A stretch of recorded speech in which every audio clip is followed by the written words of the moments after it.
Hello and welcome to my first Q&A video. I want to thank everybody who left a comment on my community post. I was just doing a quick scroll through and there's some really good comments written in here. I'm not going to be able to answer every question. I'll try to get to all of them. But some I just don't have the answers to. And it really just does show the lack of and information confirmed by law enforcement. We just don't know a lot of these important details. So without any further ado, I'm gonna get into. There's a lot of them. Oh my goodness, there's 83. Okay, we're gonna plow through these, but I'm going to try to give as much as I can on each one. So Alex Wagner asks, so I would love your thoughts on the following, please. When was Anna made aware the girls were missing? I've heard a few different times, so have I. Two, why did they not go directly to Anna's house to see if the girls walked there, instead driving the two different ways they would walk if they had decided to walk back to Libby's? Three, I would love to hear your thoughts on the theory that another bad actor was mentioned in the PCA as the male seen and heard at the end of the bridge, opposed to the phrase male subject every other time the PCA is speaking of Richard Allen. So yes, I think that this was a theory that EOA floated in a recent video. Because of the way the PCA is written, there's lots of different ways to interpret it. And I think that that's definitely a viable way. It's when they're talking about the Bridge Guy video, they say that a male is seen and heard. And there's some inconsistent ways that that's worded. Check out I Have Apophysis channel. They did a really good video that really kind of broke down the wording there. But yeah, I think that's absolutely a viable theory that there are two men being referred to in that specific section. But I also want to say that the witnesses seem to have seen at least could have seen two different men, one dressed in black and one dressed as Bridge Guy. So yeah, I think that that's definitely viable. And then this was the question, why did they not go directly to Anna's house? That's an excellent question. I don't know why. We're also not told when Anna was made aware, whether that was in between the 3:30 when Derek showed up or the 5:30 p.m. when Carroll County Sheriff's Office was notified. I would presume sometime in that gap. You think if your kid is missing and the kid they're with is also missing, the parent of your kid's friend would be one of the first people you call. If not, are they at your house? I know that Anna was working at the time.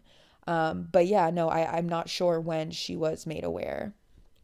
But good questions though. I think that all of those are important for especially some people who are newer to the case and might not understand some of the lesser known aspects of the timeline that and I have to say I think some of that is muddying the waters intentionally, because there is so much unofficial information. It tends to overwhelm people, and I totally get it. So thank you, Alex. I appreciate that. You're one of the OGs. You've been around forever, so I appreciate it. Thank you very much. And the next one is from Lola. I'd like to understand when LG's phone was recovered. That's a big missing piece to me. Me too. And if you could explain who was the girl LG had a disagreement / falling out with before this all went down. Again, I don't know. I know what you're speaking about. In the Kelsey James Renner interview, she mentions that there was a falling out with a friend, but then she's very dismissive of it, kind of just saying it's middle school drama kind of deal, and that maybe they were fighting over a boy. Yeah, I don't know who that friend is specifically. I could guess, but I mean, your guess is as good as my guess. But and then about the phone, yeah, I don't know. I do know, and something that I find interesting is that the phone apparently was pinging from the Monon High Bridge sometime around midnight, and that was why they needed to go back out and continue searching. So that's interesting why all of a sudden it would start pinging. If you ask me what I think happened, I think the phone was planted there after midnight during that secondary search kind of deal, the unofficial search. I think it was placed there. So I think whoever loaded all that stuff on it did it in between the hours that the girls were killed, which I maintain we don't know. We don't know when the girls were killed. I believe it was before morning hours on the 13th. I think they died on the 13th, but I think it was in the early morning hours on the 13th. And I think the cover up began the next day. I know everyone's going to freak out hearing me say that, but do your research. There's nothing solid. There's no solid evidence of the girls being alive that morning besides things that can be fabricated. Let's just leave it at that. Yeah, so I think the phone is a big missing piece. I think the phone wipe is also a missing piece. I'm sure someone asked about that. But yeah, I'd like to know when it was recovered. We just don't know, or where. Carol Lee asked, I feel like there is a cover up in Carroll County. Is there an even bigger cover up going on in the state of Indiana and possibly the federal government? Good question. It seems that there are so many twists and turns that this case should have already been solved. Yes, absolutely. People need to be accountable for Abby and Libby's deaths. Yes. So yeah, definitely a pretty reasonable degree of certainty that there is a cover-up going on in Carroll County. If we look at the prosecution's office, we have Nick and Shane and also Steve Mullen, who's part of Shane's alibi. Apparently he's the first person that he called and before they went down to the bridge. He's part of his alibi. He's built into his story. So it's these three people. Nick and Shane go way back. They have some sort of allegiance to each other, and that's how he got into the prosecution's office. And they made that special investigator position for Steve Mullen. I like to say Mullins because I know that's wrong, but I'm sure that drives him nuts. But yeah, and then as for at the state level, yeah, ISP officers like Jerry Holman.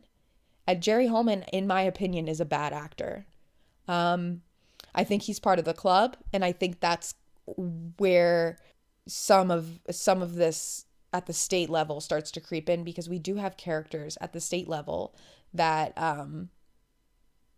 could potentially be tied into this. In the federal level, yeah, I mean, look at the FBI agents that came to town. These are some of the people, the same FBI agents that Jay Abbott specifically, that were complicit in covering up, allegedly, this is all alleged, Larry Nassar's crimes.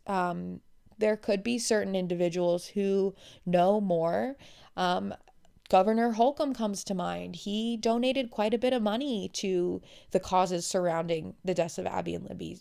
For example, the Monon High Bridge that they just had to save. That $1.2 million grant was signed off by, and Delphi was chosen by Holcomb, and he also donated the ballpark. So, when you see these weird kind of abnormal favors, you have to wonder why,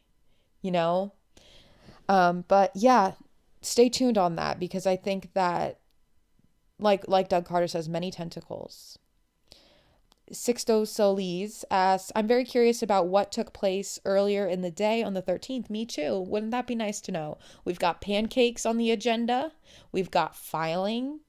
In my opinion, that's to place the girls' fingerprints on Becky Patty's appraisal work. That's just a wild hypothesis, but I don't think it's very far off. I don't know what 13 and 14-year-old girls wake up from a sleepover on their day off school and they do some filing for one of their grandmothers. That's totally just, that's far-fetched to me.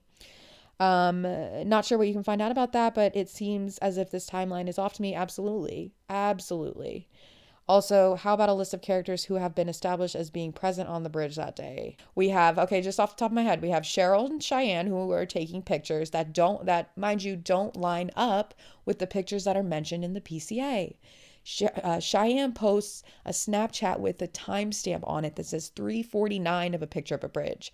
Yet in the PCA, and this could be a different person taking photos of the bridge, the PCA mentions a photo of the bridge being taken at 12:53, if I remember correctly.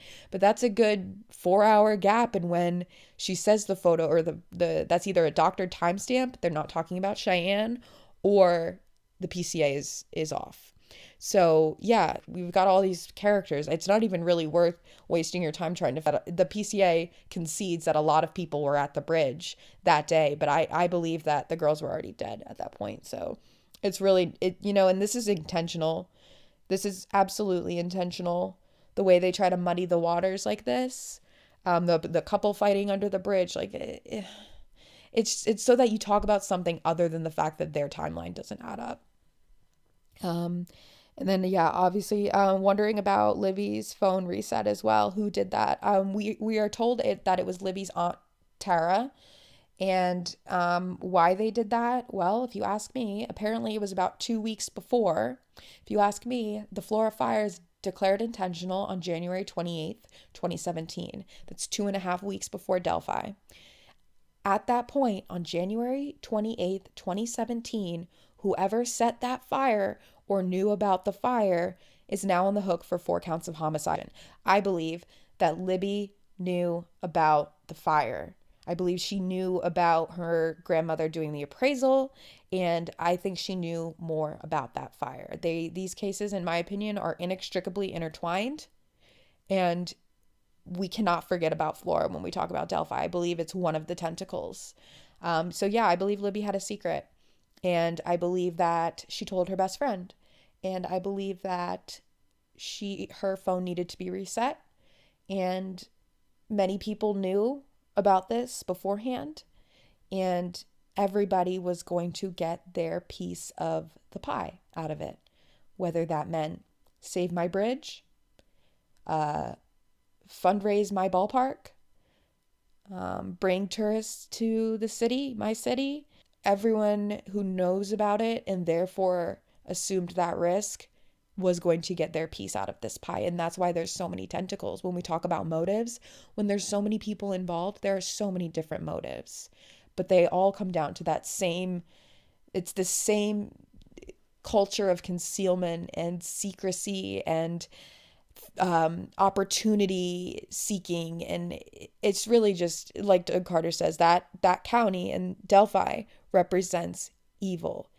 So yeah, the phone reset, to me, that has a lot to do with Libby's secrets. Goose33 asks, what people do you think actively participated in the murders and whatever else happened? I've said it many times. I think the murderers are Shane, Kelsey, and Cody. There's plenty of evidence for that. And then I think that there are a lot of people who are complicit in the cover-up and or were there. Do you think the crime has occult aspects to it? Was the main motivation to sacrifice? I think absolutely. I've tried to stay away from this angle because everyone freaks out every time I bring up something about it.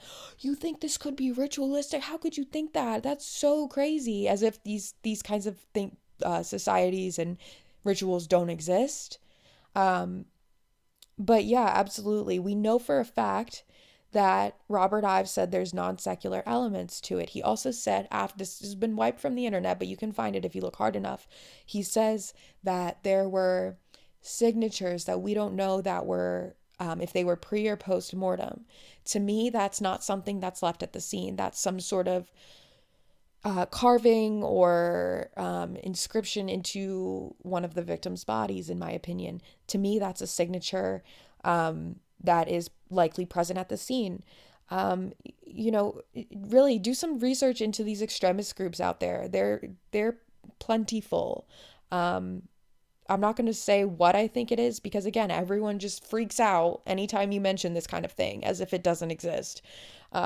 So yeah, do a little research into like this neo-paganism, extremist groups, and you'll find some similarities, let's just say, in the facial hair that some of our persons of interest chose. Continuing, Mario Lara asks, I want to know which Ellie officer handed Kelsey the phone for her to pick through the messages of what was important and what was not for the case. Thank you for this one. If I had to guess, I'd say it's Jerry Holman just because of his chumminess with the Patties. They're throwing their little symbols at CrimeCon, and he seems to be on that side of things. But yeah, why does 17-year-old Kelsey covered in ice cream get to decide what's important? She also decided that the older looking male model that's talking to your missing 14-year-old sister is not important. There are no red flags there. Yeah. Kathy Cook says, do you think Abby and Libby's deaths were more connected to Derek's drug habits, Mike Patty's clubs, or Kelsey's catfishing, jealousy, and personal secrets? Great question. I think that everything is intertwined. As for Derek's drug habits, methamphetamine is not a casual substance. It is not like being an alcoholic or, you know, doing other sorts of recreational drugs. Methamphetamine takes over your life and the lives of the people around you. It is so pervasive in the culture out there, that it finds a way to permeate into all aspects of an individual's life. And it is all encompassing. Just nothing else compares to meth in your life when you're using meth. So it permeates into every aspect of an individual's life. And I think that it cannot not be at play here. Mike Patty's clubs, I think that speaks more to the culture of secrecy. And that's kind of where that aspect comes in. I do believe that there are sacrificial elements to this, but I think I don't think everybody who's keeping the secret was involved. I think that there are other allegiances that require secrecy and protection of the people in the brotherhood. I know, think about like Freemasonry and Scientology. One of those core foundations is you never turn on a brother. You never betray them in that way. So that's kind of where I think the clubs come in, is more of the fraternal secrecy and loyalty that exists. And I'm not saying that these clubs or everybody in these clubs are bad, right? But when there's already that bond, that loyalty established, and if there is a bad actor within that system or within that brotherhood, I think you're going to find that evil is able to permeate a lot and go unpunished. And it happens at all forms of government. We see powerful people not being held accountable because of their connections they have. And it kind of makes sense when there is that bond, that mindset, or that criminality, that cover up, it's going to be effective. The silence breeds evil and apathy, and I'm just going to keep my mouth shut. And I know that's what a lot of people choose to do surrounding this case. I'm not going to talk about that. That's, keep my mouth shut. Let someone else, take the fall for that, or let someone else come forward with that information. And I think that is what allows such evil to perpetrate into our societies, just apathy. And I think that this case could have been solved a long time ago if somebody in that community grew some balls and said what they knew. And it's disappointing that so many people could actively choose evil, wake up every day and choose not to do the right thing. It's astounding. Next question. Oh, I'm sorry. I missed the Kelsey's catfishing and her jealousy and her personal secrets. This to me is, it's part of it. I believe Kelsey was extremely jealous of Libby. And I think this is just speculation. We don't know how this all ties in, but yeah, I think that the older boys were interested in Kelsey when she was Libby's age, and then Kelsey graduated from that age group, and Libby was suddenly getting attention. And I think that sent Kelsey into jealous rage. We still see her harboring such contempt for her sister. Even in July of this year, 2022, she tries to justify not being mad at BG or forgiving BG, but still holding resentment for Libby. And that is absolutely not normal. And I know we hear it time and time again, everybody grieves differently, but there's something different here. You do not go to your sister's graveside and yell at her. Like, that is absolutely wild. And the fact that you can think you can go tell the son that and nobody is going to call you out for that. She's on Great Huge Show. I'm valid. That anger is valid. I'm valid in that. Nobody can say anything about that. We absolutely can say something about that. It's like they They control what they put out there, but they also want to control public response. And to me, that just shows this unchecked jealousy and this unsorted through feelings of contempt for her sister that is absolutely relevant to this crime. Okay, Mary Margaret Dickinson asks, if the coroner's report was released today, do you think it would show that Abby and Libby died on the same day or same time? Really good question. Or would there be a difference between the girl's date / time of death? Thank you. Yeah, really good question. If we're to believe Mike Patty, when he first spoke about the murders, I think it was March of 2017, he did that really odd press conference speech. He said something about the girls not leaving each other's side, but right before this like major duping delight moment, he says they never left each other's side to the very end. But yeah, I've thought of the possibility of Libby dying in a more rageful type, I don't know, and then maybe Abby was lured out after Libby was already done away with, because they realized Abby knew. I don't know. That's speculation. It's hard to say. I mean, yeah, I guess it's hard to say. The staging component of the probable cause, or I'm sorry, the search warrant for Logan, that staging component makes anything possible, doesn't it? Maybe they tried to stage it like both the murders happened at the same time. But yeah, those autopsies have all the answers we're looking for, and they're not going to be easy to read. They're going to have to be released, I believe. Or honestly, it's possible that they could be under seal, but I think the information in them will be released. Definitely. Causes of deaths. I think dates. I think the 13th is the date I'm pretty confident in which they died, but the time is the component that does not add up. I think we're looking at the early morning hours, and Apophis did some really, really in-depth timeline work and established, I think the period they established was around 8 p.m. on the 12th to, the early morning hours of the 13th was viable, just based on all the various testimony that have muddied the waters and, again, consistent with the staging MO. But yeah, that's a really good question. I will really be interested to know the answer to that. WLK Wilk asked, oh, this is a sweet one. How do you keep current on this case, TCD, and how do you keep it all together, both tracking details and remaining focused on justice? Thank you for asking. That's really sweet. Tracking details, let's say, honestly, my algorithm is screwed. Honestly, I open YouTube, and if there is not a local Indiana station or something about Delphi, then it's a good day, So honestly, the local news channels, there's a few that are clearly very biased, but the ones that I endorse, I really like Russ McQuaid at Fox 59 and Bob Segal. I think he's at WTHR.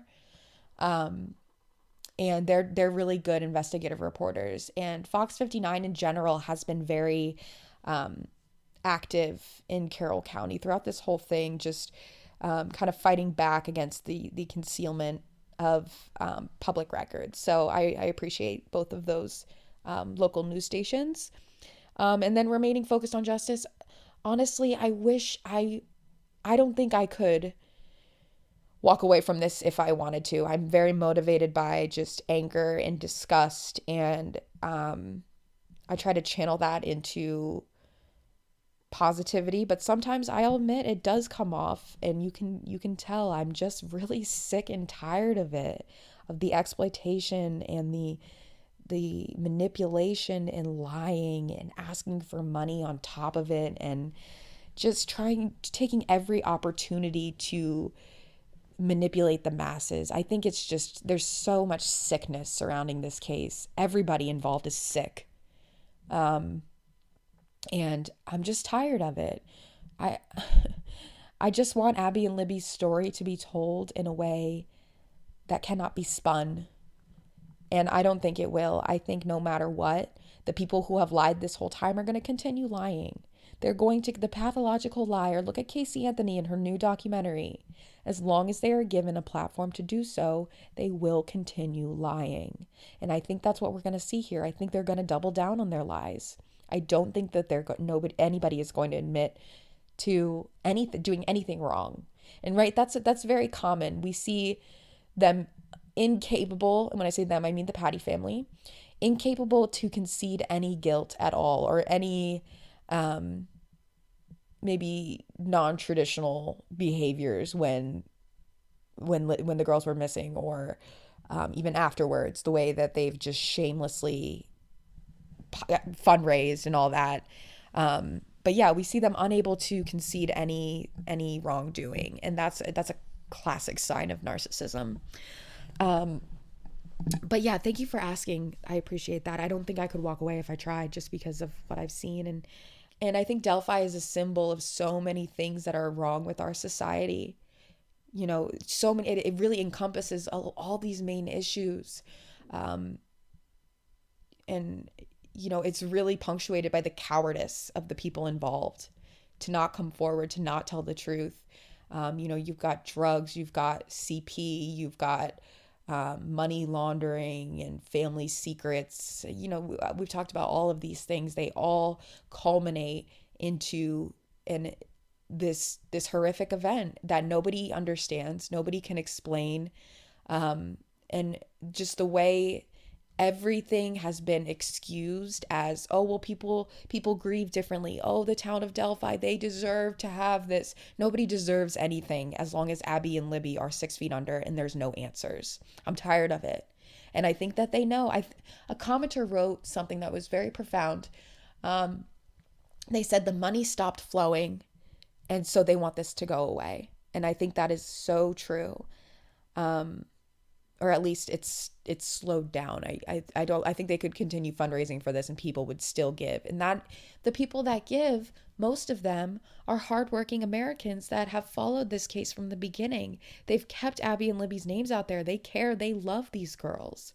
And it's just really, it is the personification of evil to take advantage of people's empathy and love for these girls for you to profit off of. It's disgusting, and they'll pay. Lisa Guino, I'm sorry if I pronounced that incorrectly. Do you think the coroner's reports will be released? How would the knowledge within the reports impact the timeline? Another good question about the coroner's reports. Yeah, absolutely. We don't know time of death. That, in my opinion, will shake up everything we know. Because again, we don't have evidence of the girls being alive on the 13th. And, you know, Libby texting her mother on Snapchat, that anybody could have done that, especially if you had Libby's phone. You know, that's not proof of life. And the photo of Abby on the bridge is clearly photoshopped. If you cannot get past that, you need to go back there. That if you don't understand that the photo of Abby's photoshopped, I respect your opinion, but you need to take another look. With your 2022 phone, look at that picture and tell me there's not something incredibly unsettling about the way it is situated. It's fake. This is fact at this point. If you can't get past that fact, you got to go back. You got to go to I Have Apophysis channel and work through it on your own, because here we deal with, you know, reasonably deducing certain things as fact. When law enforcement refuses to provide us those facts, we're going to have to, you know, use reasonable deduction here. And we have proven as a community that is a staged Snapchat. If it's consistent with the MO, just get with it. Okay. So yeah, how does that affect the timeline? Great question. What about that picture of the dark bridge? 2019 press conference, there's a picture of an empty bridge and it's notably dark. I believe the bridge was empty during the crime and it was nighttime. So cause of death will tell us a lot. Psalm 91 said, how in the blank did have those closest to one of the victims been allowed by law enforcement to change so many important details and get away with what they've gotten away with? Excellent question. Yeah, it's unacceptable. The way Mike Patty portrays himself is so just unappealing and narcissistic, entitled. Yeah, like, this is our investigation. We are working on. No, you're not. You're sitting your ass down while investigators investigate this crime. That's never how it's been. It's always, well, this is our investigation. I want all this information. I blah blah blah blah blah. Like, oh yeah? Oh yeah. Are you in law enforcement, Mike Patty? No, you're just a narcissistic asshole who can't not have control. Tabitha Jane, one of my favorites. Watts. I don't know if I've ever talked about my obsession with the Watts case and how group of people online who are challenging the narrative of that case, and I support them fully. And one of them is Tabitha Jane. She does great work. She has multiple degrees in criminal psychology, I believe, forensics. She's awesome. If you're into the Watts case or just like to listen to smart people talk about crime, Tabitha Jane is a great channel. But her question is, has there ever been an explanation as to why it took years to make an arrest and not days? Yes, I can answer this question. There is an explanation, and it is a clerical error on the part of an unnamed FBI civilian employee. That's what we're being told. However, the FBI denies that allegation, saying they followed all protocol. In my opinion, I think that that is just the weakest excuse ever. If me and you made a clerical error at our jobs that resulted in a consequence as great as this, a child murderer on the loose apparently for 5 years, we would not only be called out and we would be reprimanded, we would probably be fired. And it's like this person, this clerical error, or that's what we're calling it, just gets to remain anonymous to the public, just like the investigator in the affidavit who believes it's Richard Allen in that video, but their name is redacted. Put your money where your mouth is. If you're going to give these like, oh, it's just a human, it's a human excuse, human error. Okay, name the human. Why doesn't he come forward and take responsibility? Right? They can excuse anything. They like to do that.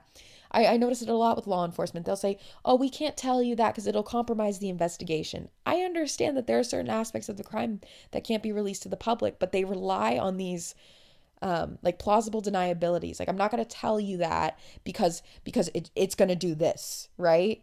And I just think that that's just weak. We deserve transparency. It's important. So yeah, that apparently it was a clerical error. The tip narrative, not interview, was misfiled apparently.